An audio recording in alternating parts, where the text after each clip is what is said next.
These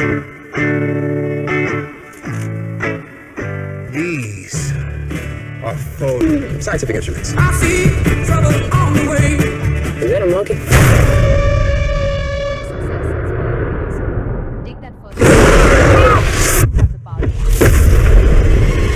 Of an island in the South Pacific. The place where myth and science meet. I see that new horizon. We use explosives to shape the earth, helping us to map the surface of the island. They're dropping bombs. Hit us home. With proof. Monsters exist. Whoa. Your friend there can put that down. What the hell is this place? That's calm. Magnificent. You knew that thing was out here? I'm sorry for your manker. But if you want to make your sacrifice worthwhile, Calm's God on the island, but the devils live below us. And what are they called? I call them skull crawlers. Why? Never said that name out loud before. It sounds stupid now that I say. Just you call him whatever you want. He's king around here. Kong's pretty good king. Keeps to himself mostly. But you don't go into someone's house and start dropping bombs unless you're picking a fight.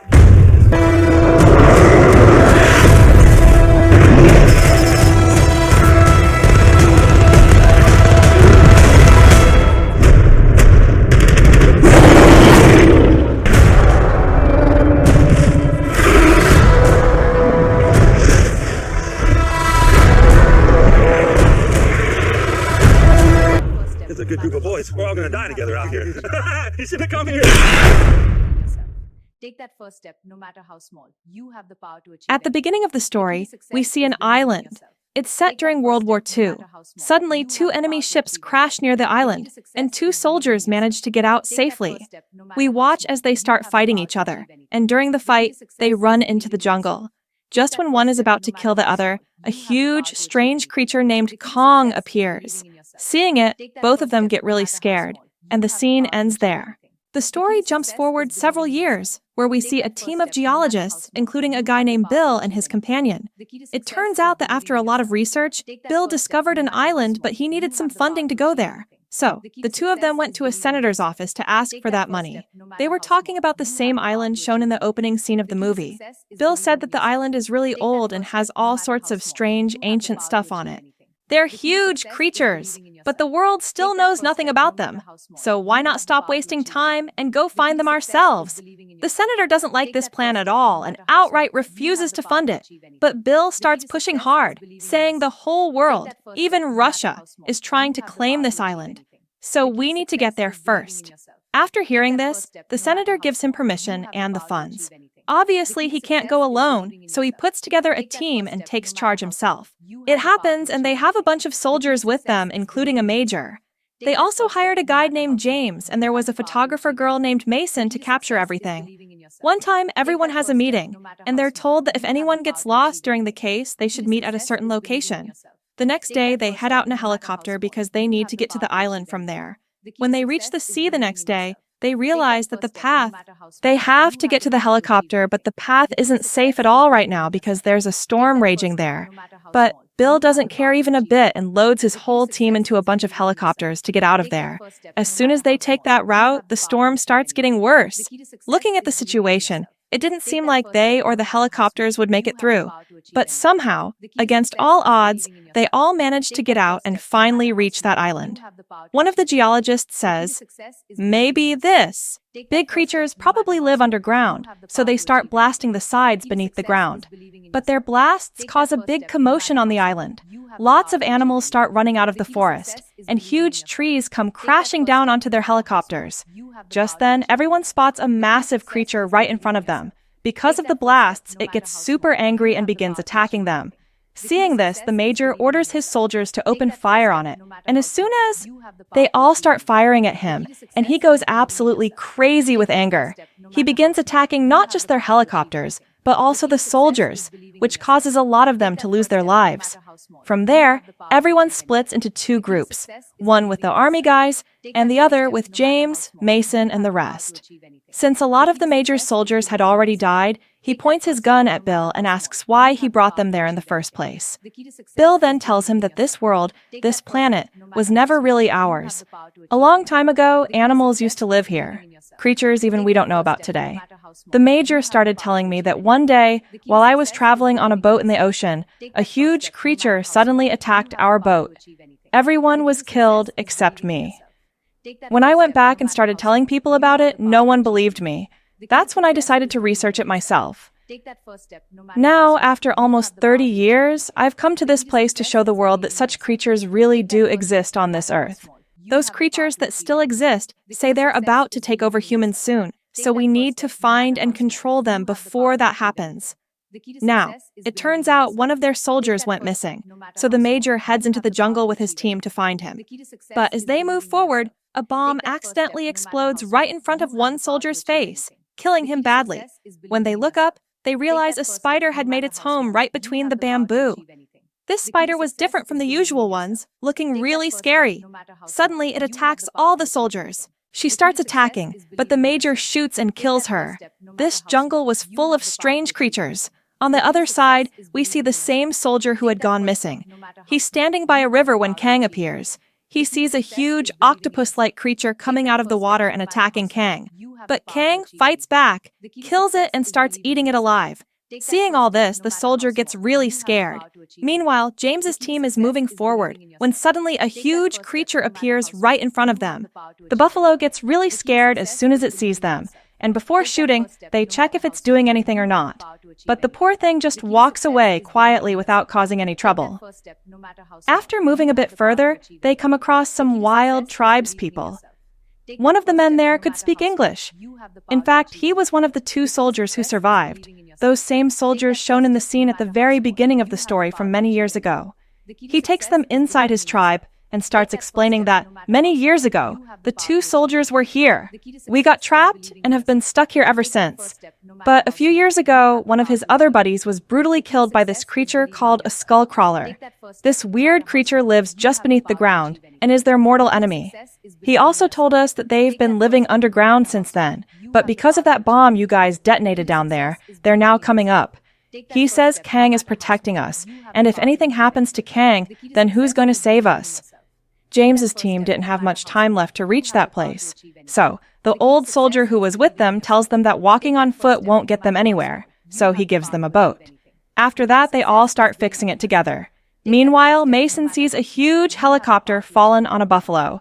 She tries to help by lifting the helicopter, but there's no way she can do it.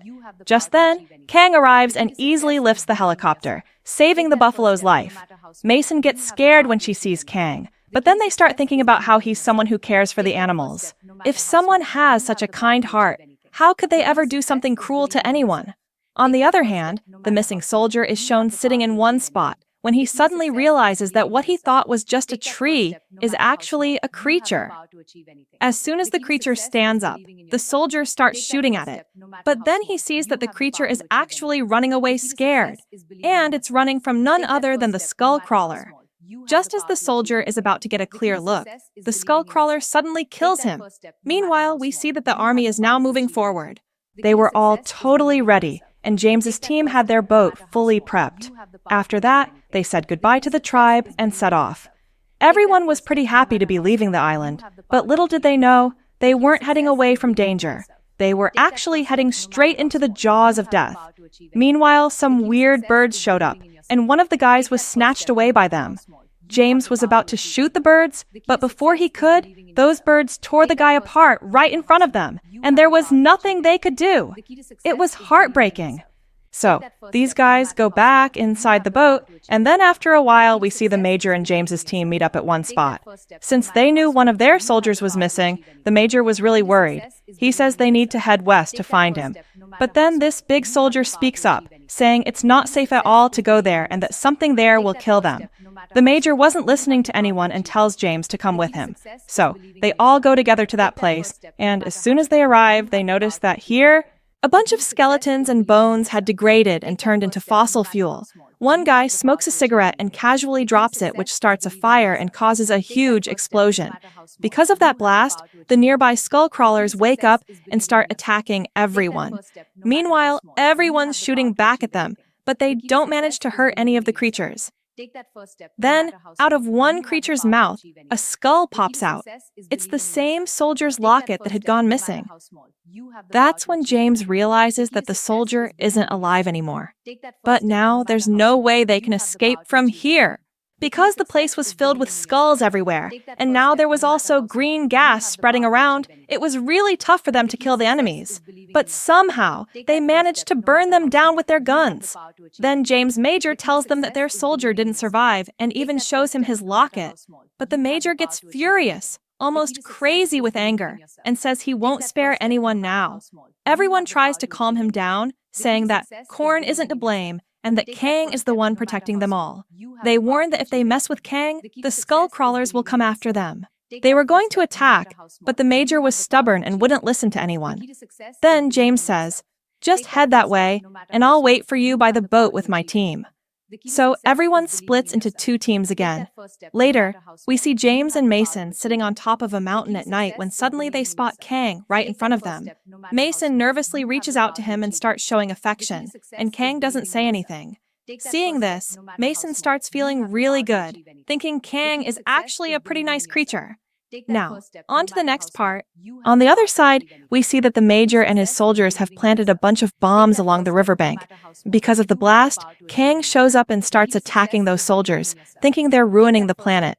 But the fire is so intense that Kang ends up burning himself out and passing out. Right then, the Major orders his soldiers to set off even more bombs. Just at that moment, James arrives and tries to explain to him that it's because of Kang that they've survived this long, and that Kang isn't their enemy. He's like, "How do I even get you to understand this?" But Major still isn't convinced. He says, since the whole world, like the entire planet Earth, is ours, we'll always be on top, and it'd be better if they just died. But after James persuades him a lot, he's about to put his gun down when suddenly a huge skull crawler shows up. Just as it's about to attack them, Kang comes to his senses and stands up. Seeing this, Major immediately orders to blow up the bombs. But Kang and the Skullcrawler get into an intense fight, while the others head towards the boat. The fight between them is so intense. It drags on till morning. Meanwhile, on the other side, the soldiers were firing at the Skullcrawler, and one of them starts moving toward the others, who were injured and had fallen into the water, stuck in a big chain. Just then, a soldier decides to sacrifice himself. He straps all the bombs to himself and stands right in front of the Skullcrawler. He thinks, if it eats him, all the bombs will explode inside its stomach, and it'll die. But this huge creature turns out to be pretty clever. It whips its tail so hard. He tries to get to the top of the mountain, but because of the bomb explosions, he gets killed too. Then the Skullcrawler starts moving forward to attack the others. But just then, someone suddenly stands up and pulls him back really hard. Mason climbs to the mountain peak and fires a flare gun to signal the helicopters that they're all here, but she falls into the river. Meanwhile, Kang is fighting the Skullcrawler with all his strength, and now he's really pissed off. Watching this scene, it looks like the Skullcrawler won't survive much longer, and something like that, Kang grabs that creature, the Skullcrawler, by its tongue and yanks it out straight. Then he tears its body apart pretty badly and kills it. After that, he pulls Mason out of the water and leaves him with the humans. The survivors then stick together and head back to their city. Right after they arrive, the company that wants to control the incoming creatures hires James and Mason. Here, we also see that old soldier who went missing on that island 30 years ago has now come back and is reunited with his wife and son. And he gets really happy, and